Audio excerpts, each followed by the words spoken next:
And welcome, Barry Riley, otherwise known as B. Sean Riley. Welcome to the Finding Your Voice After 40 podcast. Welcome, welcome. That was like a mouthful, but I got to get used to saying that because this is the new podcast. This This is is the it. new one.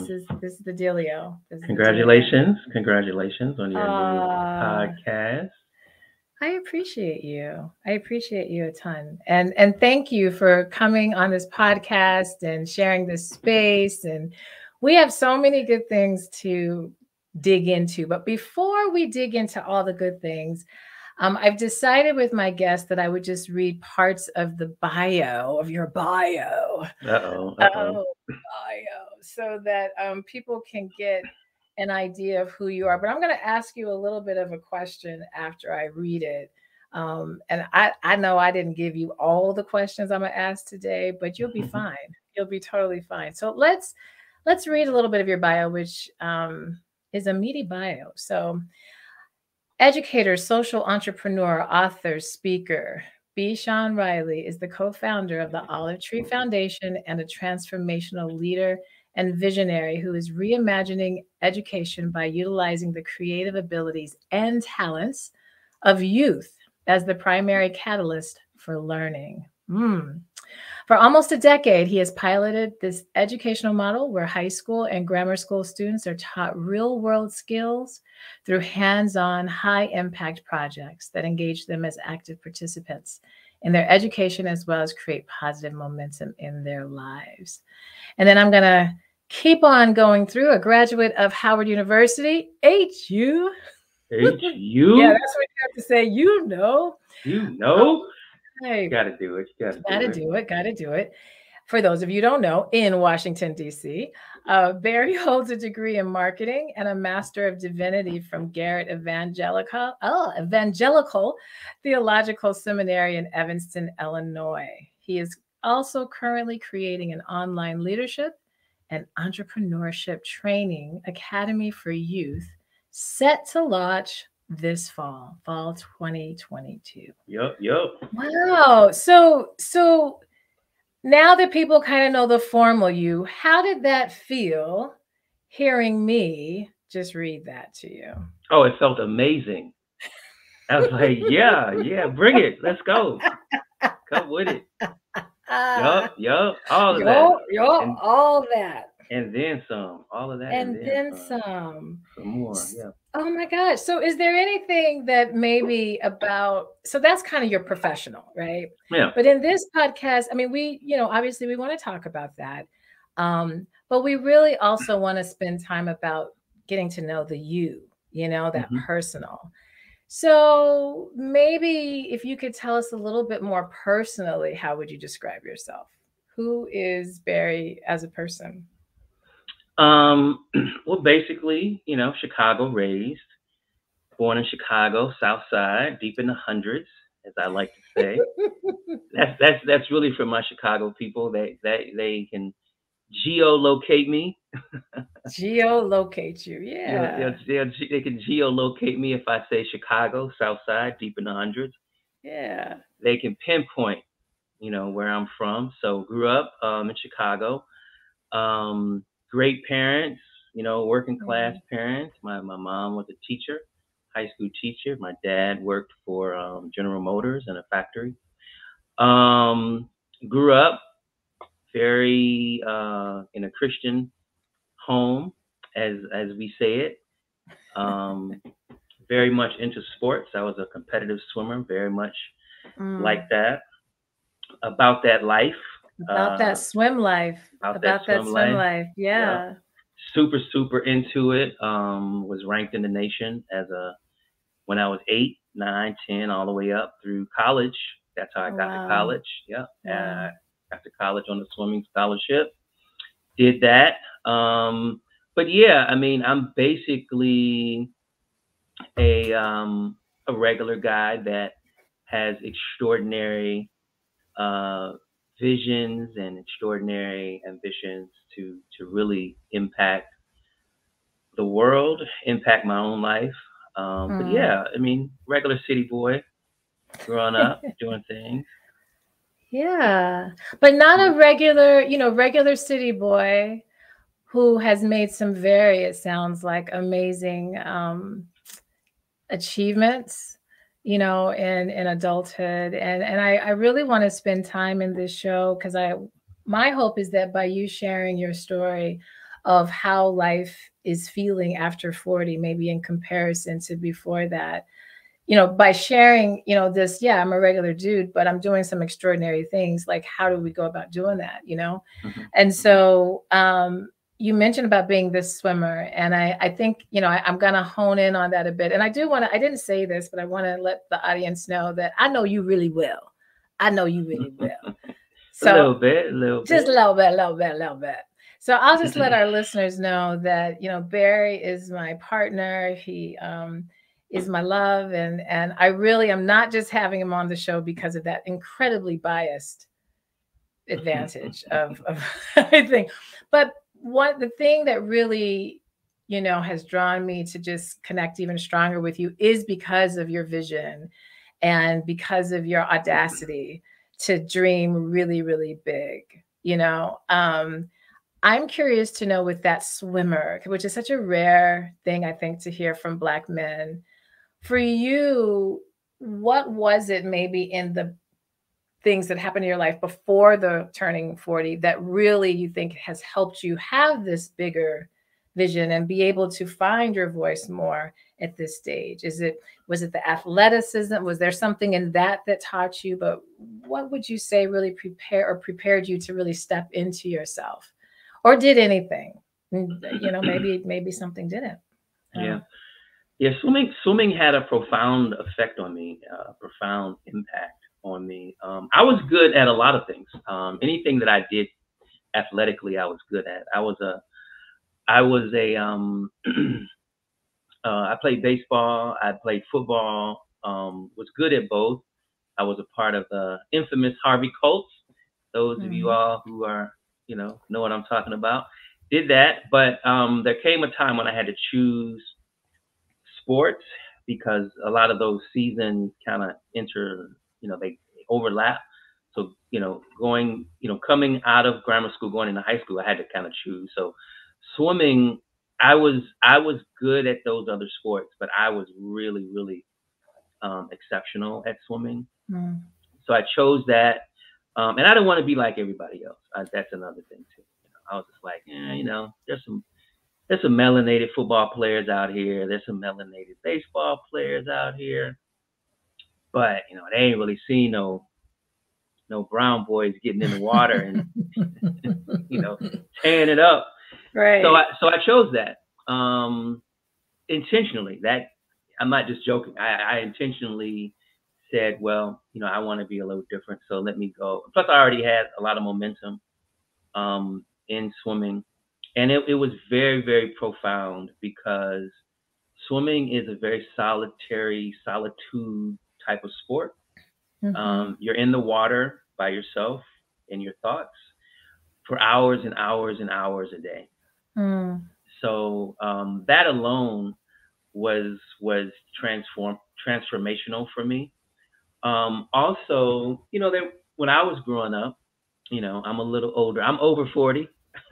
Yeah, we take the whole spectrum over 40. But I know, but you're not gonna let us know the exact age. But that's all right. That's all right. I'm way over 40. Oh my goodness, he's making it seem like, okay. Well, anyway, not way over 40. You've admitted to other people you're even over 50. I'm over 50. Yeah. I'm and over 50. And those who are just listening to the podcast, if you want to see Barry and watch us in this podcast, this is why we want you to subscribe to our Patreon group, so you can see him. But yeah, when you look at him, I don't see that. But again, I'm really biased. But anyway, keep going. Yeah. So swimming was, you didn't see, so we traveled quite a bit around the Midwest. And I traveled, around the country because the better you get, the more you have the opportunity to travel to different invitationals and different competitions around the country.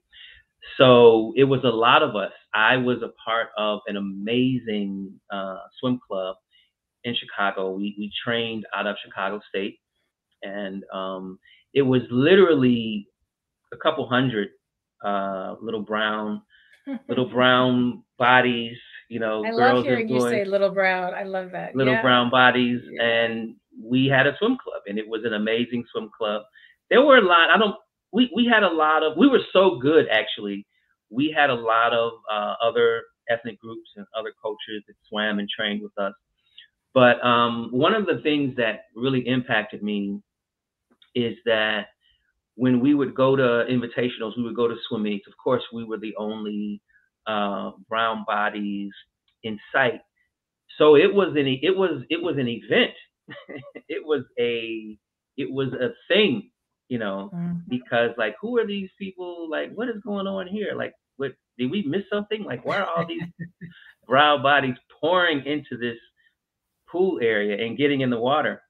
Um, so that experience taught me a lot of things, and the thing is that we didn't go into these invitationals at the tail end. A lot of times we won the invitational. We walked away with lots of gold medals, lots of trophies, lots of number one trophies, lots of individual records, all of that consistently, like throughout like from a child all the Right. way through Right. grammar school, high school. So this was formative in how I grew up. So it built a sense of accomplishment. It built a sense of achievement. No matter what field, no matter what arena that you're in, it taught me and all, many of my swim fam, like, we could do anything, and Mm, we did do anything, you know. yeah. The people that I grew up with swimming are amongst the top of all kinds of things in the world, from senators to doctors to lawyers to scientists to, like, you can just keep naming everything. Um, Yeah. came out of that program. So that's kind of one of the aspects, one of the things that formed me growing up was just being a competitive swimmer and working, like, if you aren't a swimmer or an athlete, doing 5,000 to 6,000 yards a day during school, while you're in school, doing Right. doing, doing like that fall to May, June, and then in the summertime doing 6 to 8 to 10,000 yards a day in the summertime. A lot of people don't have a concept of the commitment and the grind that is, but it Right. teaches you some things as a young person, Right. you know. Yeah. Yeah. Yeah, no, I think, and I wanted to kind of bridge this gap into now getting over 40. And, I would love for you to share a little bit at this stage of life before we kind of get into how you really take care of yourself. But at this stage of life, what have you found that you've needed to do to really, and I know you, so this question's kind of, I don't know, but what have you had to do to really step into 40 plus Barry? Like, is there Hmm. something that yes, you had all of that, amazing um, training that obviously goes beyond just swimming, it goes into the psyche and, confidence and esteem, all those things. Is there, though, something else that you found that you've had to do at this second stage, this second half of life to really step into, what you're the season that you're in right now? Absolutely. It's really about, and it just depends on what you've focused on for, like, through your 20s and your 30s, in my case, the 40s. Um, so for me, what I've had to really step into is my emotional and psychological and spiritual health and development, and to make sure You know, like physically, like when you get to a certain age in your body, you're like, what is going on here? What is that? What is that? Oh my God. So emotionally and psychologically, these things tend to happen as well. Um, there's a there's something that's called, what is it, the midlife crisis, Something um, like that. something like that. That people call it this midlife crisis. But I think what happens, and I'm not a psychologist or psychiatrist. This is just my own experience and Mhm. watching people, you know, family members and friends go through life. When you get to a point where you need to assess and determine like where you are in your life, Right, emotionally, right. spiritually, psychologically. And for me, you know, I've had a variety of those moments where I've had to like secure myself emotionally. So, and some people this never happens actually. Some people it Mm. happens and they go out and buy a Corvette, right? Or some guys, you know, they go out and buy a Corvette. They do. So for me, what I did, I knew that as I went through my 40s and then went into my 50s, there were emotional things that I just could not, I can't carry this anymore. Like I've been carrying this since childhood, maybe through my 20s and 30s. It gets, you know, it gets heavy after Yeah, 40. absolutely. It starts to get really heavy after 40. And I think what happens, this midlife crisis, is that people have a sense of this burden and they want to do something fun or exciting to sort of relieve themselves of this and never really dig deep into the baggage of their life maybe, and kind of unpack that stuff and throw a lot of that stuff away, kind of wash some of the stuff, maybe fold it back up something and put it back in you know, put it back somewhere else. Um, so for me, you know, I knew a lot of the baggage that I had been carrying. So I Mhm. was just like, I just threw a whole bunch of stuff out the window. I was just like, I don't care. Just like, I don't know. I don't even know what you are. I don't really care, but I don't Mm. like bye, bye, Like, like bye. for real. So I For threw a real. lot of stuff away emotionally. I just didn't really even try to figure out what it was. I just knew it wasn't really helping me. It didn't really serve me. I wasn't interested in carrying it anymore, so I just threw it away. Mm. And that's a whole process. You know, one, you have to know what your baggage is. You have to know what you're carrying. The other stuff, I couldn't exactly throw it away because there were still pieces there that I needed to unpack and figure out because they were attached to me. One being my relationship with my father, Mm. and how I had been dealing with this like pretty much all my life. So I couldn't just like throw that away or ignore that. I had to really dig deep into it, Mm. and figure out like how I was gonna. And I had been doing that all the way through my 40s until my dad passed in the middle of my 40s, and we hadn't finished. I mean, we were Mm. barely inching along trying to work things out, and then he passed away. But Mm. I knew that I still had a lot of work to do in that arena.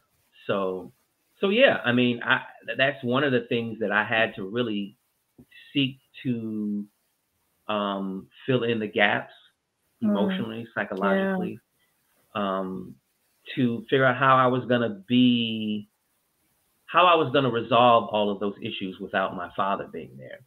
Mm. And I knew that I had to do it. I was like, I have to resolve all of this. Yeah. Yeah.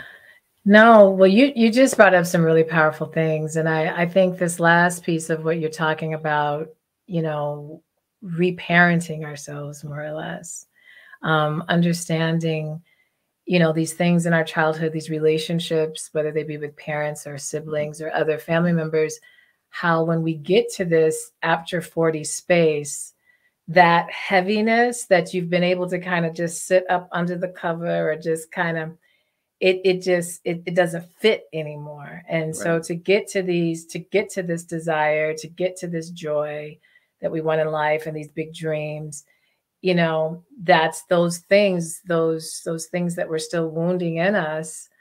We have to clear that. And so when you're talking about purging and shifting, and yeah, and I just, thank you for sharing that. And I do think that our relationships with our parents at this age does a lot of very interesting things, whether they transition and you're having to reconcile things without them here, or just having aging parents and shifting roles of how you're having to be in their life.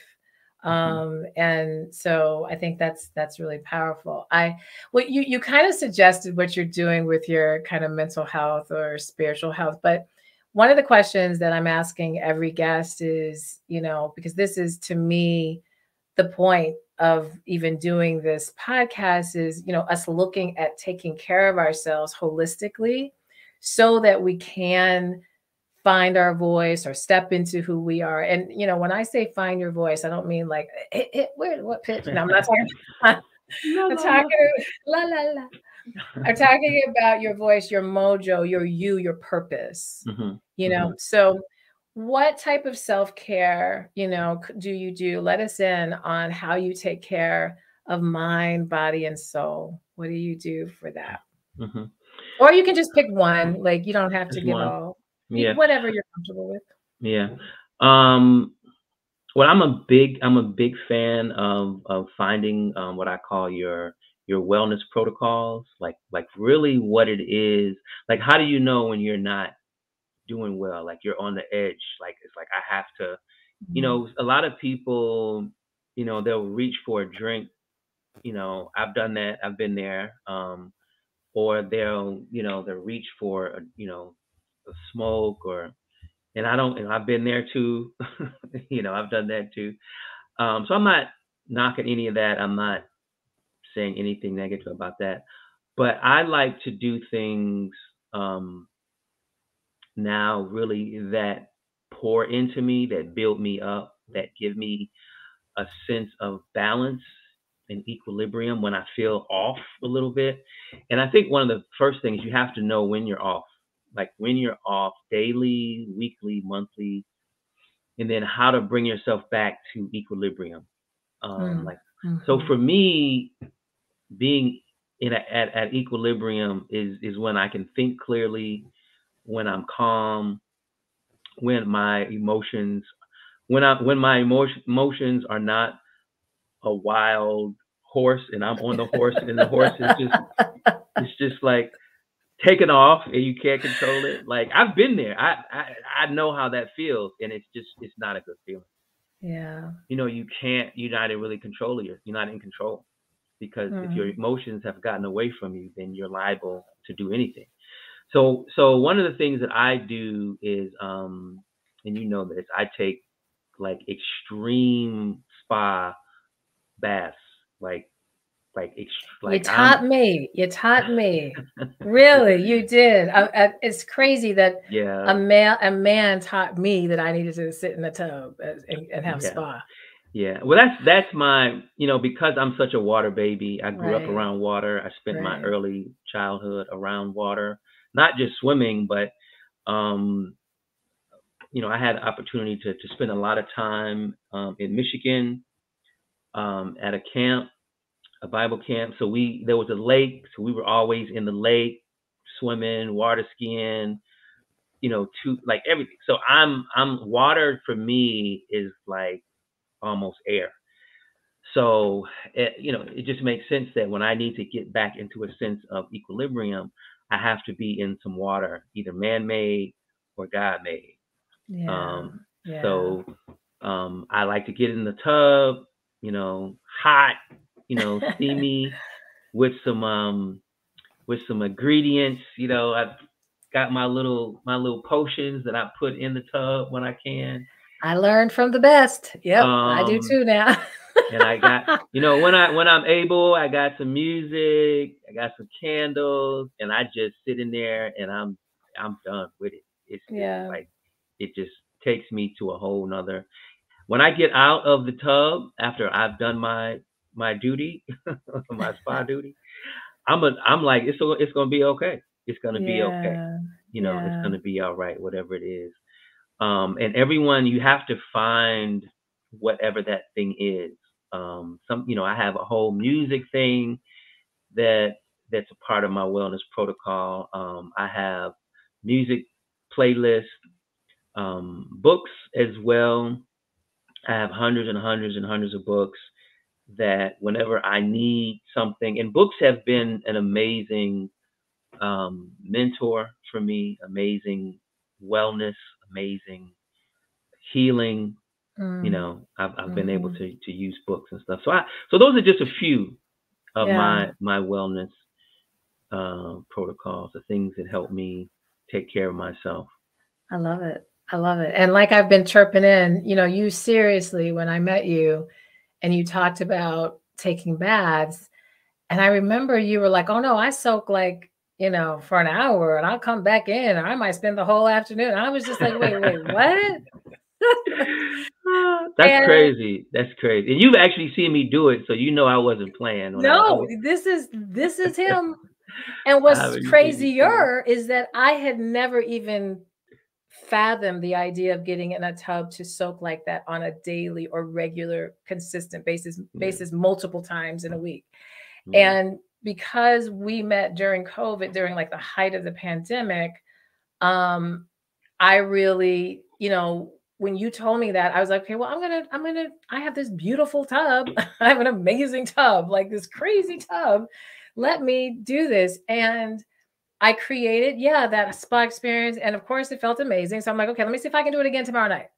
And then I did the next night, and then the next night. And then it was like almost like my candy, like dessert for the night was looking for it. And you're right. I mean, I too, water for me, on my body and being near it, even just visually seeing it, just sets a whole nother sense of care and nurturing for myself. So Mhm. listen, this is not just, I know that it's rare to hear men talk about this. So it was just really refreshing to hear that you take care of yourself, in this really kind of physical way that I don't think we often hear, very many men talk about. So I think, not to make this kind of a gendered situation, but I do, any gentleman listening, y'all can get in some tubs and soak, and it's not just this, Yeah. you know what I mean? I think, yeah, Yeah. I yeah, mean, if it does that to for you you, and for yeah, you, yeah. it's not going to be that way for everyone. Some people are like, I want to go in the water. My hair, like, okay, whatever it Yeah, does it for you, whatever does whatever. it. But being curious about that, because that's a part of you getting in that stillness that helps you to step more into yourself. So, Hmm. well, we have a few minutes. Before we kind of begin to wrap up, because I want us to share about some things that we're working on together that I would love Hmm. for people, to tap into. And of course, you have, an upcoming thing, and there's some bonus questions that the public audience is not going to get preview to, that you're going to answer in just for our Patreon community. So y'all heard him talk about music and stuff. He might have some other stuff, some other things to share. So if you want to, hear from, Barry, to give more tips to you, as to to you, the listener, as well as, if you're wanting to hear about something maybe he was hoping I'd ask but I didn't ask, and something maybe, some interesting food for thought about him.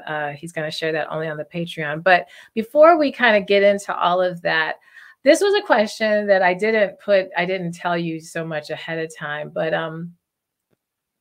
we're technically part of Generation X. And I have this opinion that our generation, this kind of 45 to 60, I would say, um, is a bit voiceless. I feel like we have been kind of etched out, and have just been incredibly accommodating. But that's my opinion.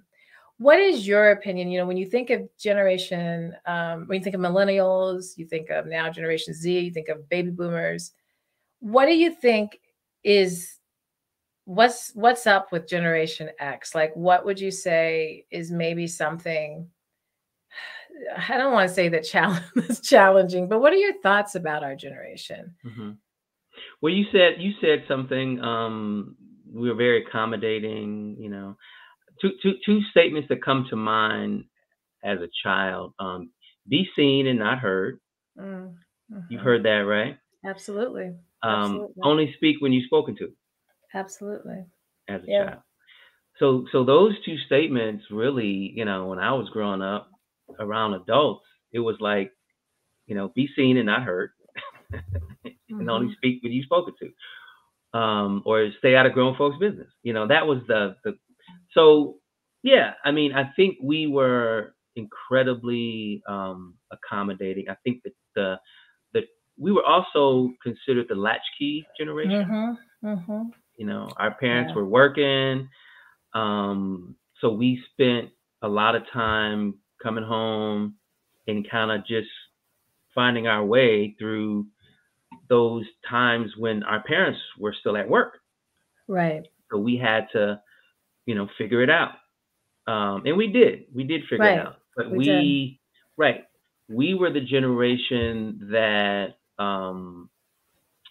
reaped some of the quote supposed benefits of the civil rights generation, Mm-hmm. and we did not want to disrupt that. I'll speak for myself too. It's like, even though I saw lots of things, like this is not right. This ain't how it's supposed to be right here. Right. Lots of that. I'm talking Right. about from, and I mean, and I am speaking this in lots of different areas in my life growing up, because I was in a lot of different scenarios. I was an athlete. I was very involved in my church, my Christian church, and what they were doing. My parents were married together, raising children.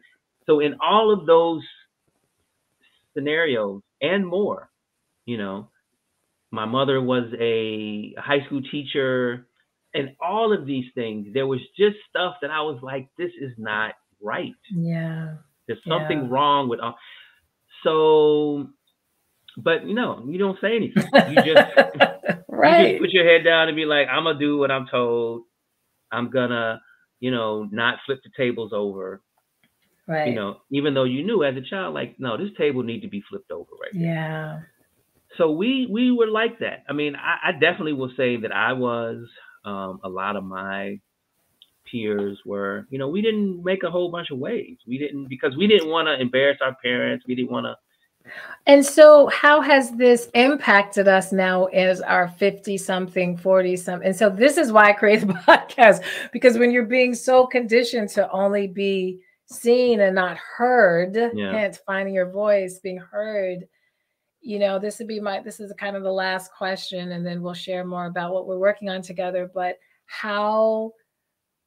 what advice would you give your younger self now, knowing what you know? Let's say we didn't have to have the influence. What would you say to that younger self who was not flipping the tables and so forth? I still wouldn't flip the tables over, Mm-hmm. but I wouldn't. Mm-hmm. I would have pushed to create the lane and the vision that I saw more myself. I would have just pushed more. Then I'm not gonna, interrupt what y'all doing. Y'all keep doing what y'all doing. I'm just gonna be over here, and I'm gonna be doing what I'm doing, which is what I'm doing. Which is what I'm doing now. Right. Right. Which is what I'm doing now. In my professional career and the things that I'm doing. It's like, you all can be over there doing all that, whatever that is. Right. I'm gonna be over here doing what I'm doing. So that's the kind of advice I would give my younger self. Is like, you don't have to disrupt what they're doing, because that's what they really think they need to be doing. So let them do that. You really know that you should be doing this, so you go do that. That's what I would tell my younger self. I love that. And I think, in fact, I know I have 16, 19-year-old, and you know them. And so that's exactly what they do. Like, That's exactly what they do. they're like, oh, that's on you. You could do that, but this is what I'm gonna do.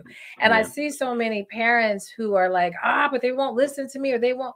It's like, you know what? They're doing probably what we should have been doing, Right. and so hence them being this new generation to have this new opportunity to break some cycles and create new ones. So, well, awesome. Thank you. You answered, you fell right into my palm of my hands with the questions. I do want us to talk about, I mentioned you having your Master's of Divinity, and you've talked a lot about, growing up in church and so forth, but you've made some shifts in adulthood, away from Christianity. And we have a YouTube live series called Spiritual Shift.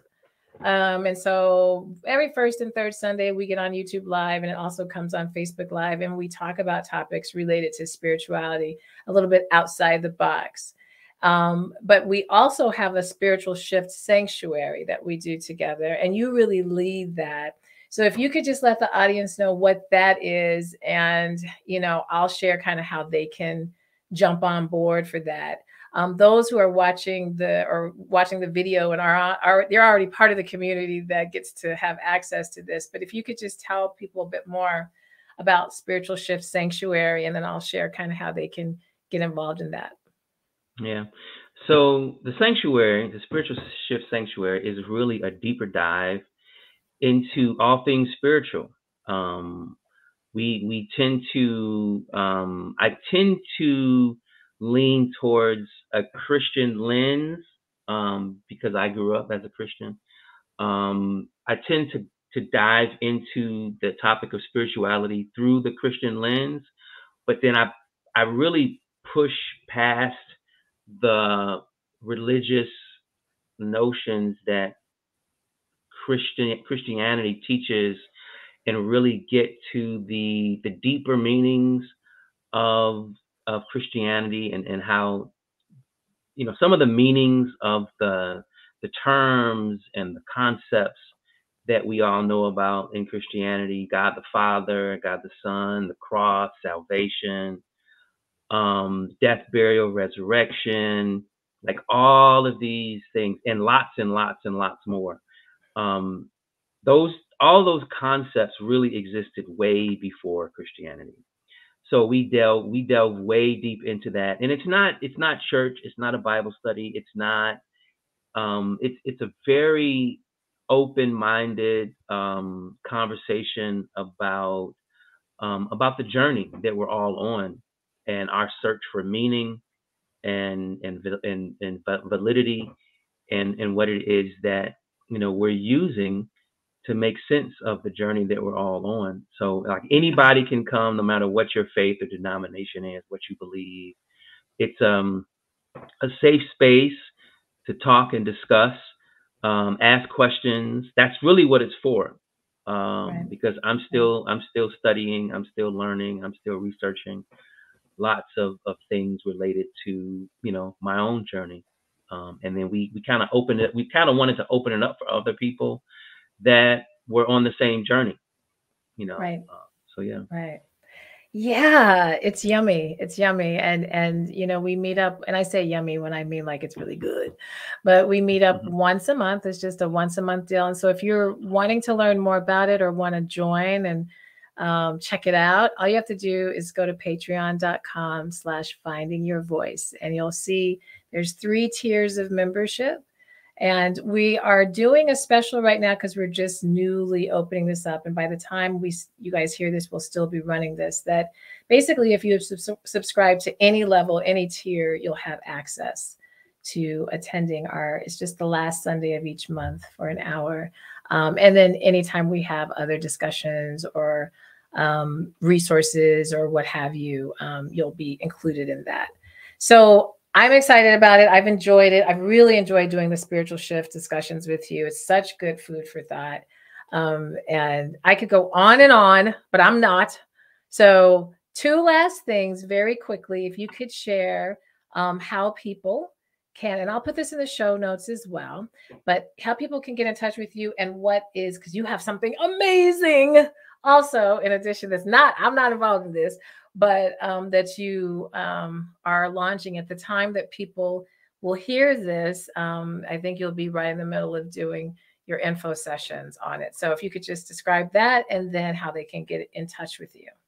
Yeah, so I'm launching a online leadership and entrepreneurship training academy for young people, teenagers, like grammar school, high school kids, and we're gonna be doing the first class is called Project Sparkle, and it's we're gonna be teaching um, young kids how to make and design and sell jewelry. So it's for 8 to 18-year-olds, boys and girls. It's all virtual. It's amazing. It's gonna start the end of October. It's gonna go for 4 weeks. We meet once a week. The classes are about 90 minutes.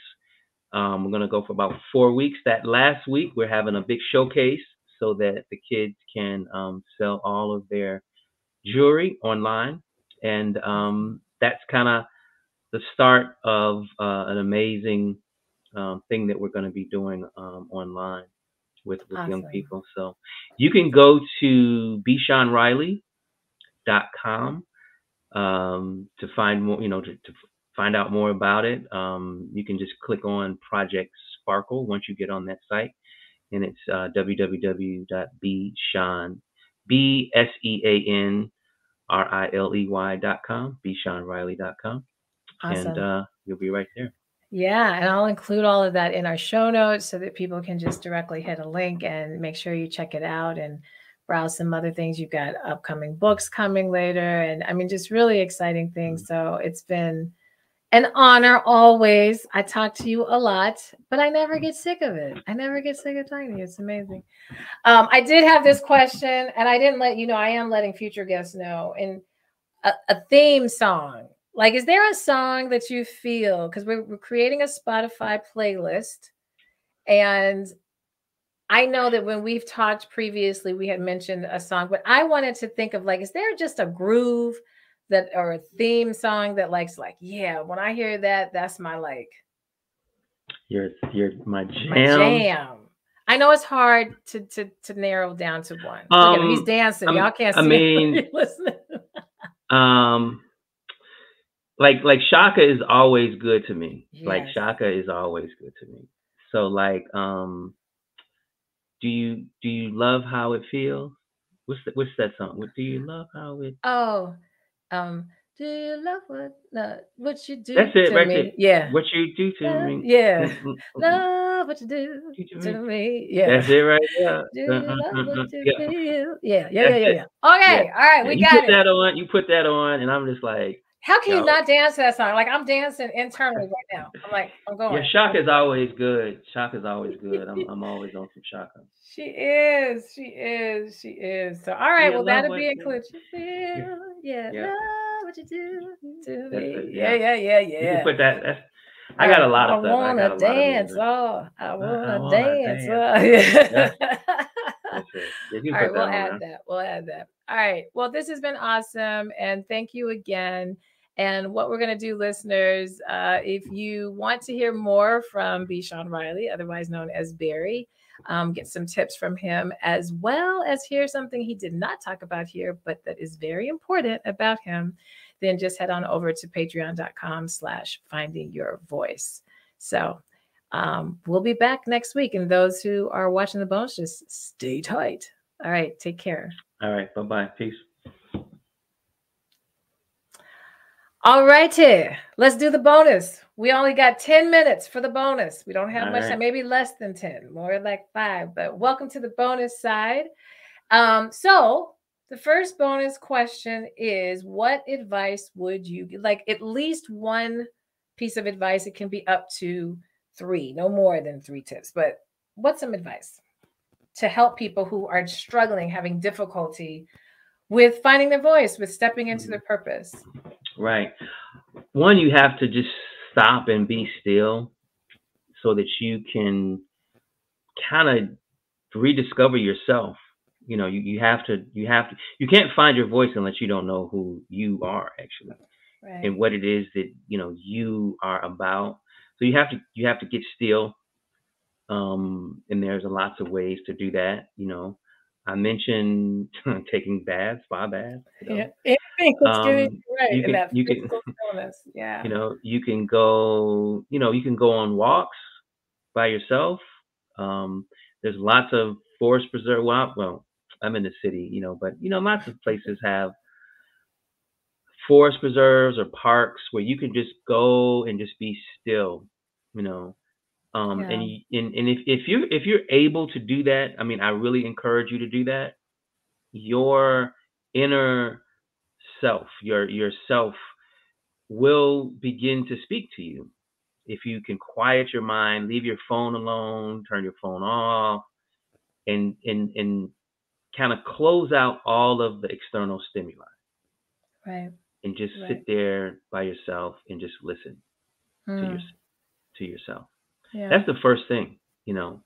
Um, if you do that consistently for just a few days, if you can just do that, um, you'll be amazed at what your soul, your inner self, your higher self has been wanting to communicate to you. Mm.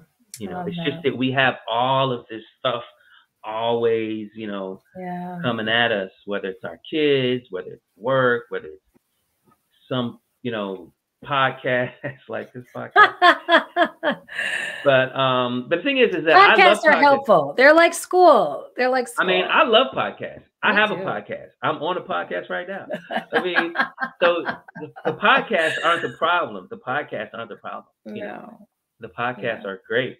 But you have to make, just like you make time for your podcast. The podcast that you like finding your voice, like this Like one, finding your voice, your new favorite. Yeah. right? You Podcast. have to make time for yourself to shut everything off so that you can sit Absolutely. quietly, even just for 5 minutes, just for Mm. 5 minutes, and just listen. You know, you'll be amazed. So that's the biggest thing I can give to people, is to just be quiet and alone. And if you can't be quiet somewhere where somebody is gonna bust in and like interrupt you in 5 minutes, Right. you know, go somewhere. If you can do it in your home, figure out when you can have 5 minutes, but it has to be just quiet, nothing. The only thing that's probably allowed is maybe like if you're outside in the wild, if you're outside somewhere and it's just like nature. Nature is not Hmm. gonna ask you where something is. Nature really is just going to support you in Right? it. That's what's so beautiful about doing it with nature. You know. I love that. Um. Yeah. All right. I think that was I am writing that down. I do that, and I think I 3,000,000% agree. We can't find anything until we get still and quiet. Can't do anything. Just can't You do can't do anything. anything because your voice.